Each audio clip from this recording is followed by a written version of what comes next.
چشمی تو چراغ عشق من در زندگانی، عشق تو طلوعی آفتاب در آسمانی، میری تو با دلی خسته بازارم بیقرار است.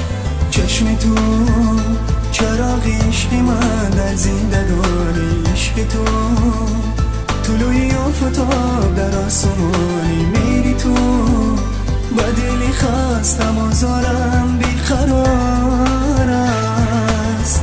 پس از غروبی آفتاب باران میبارد،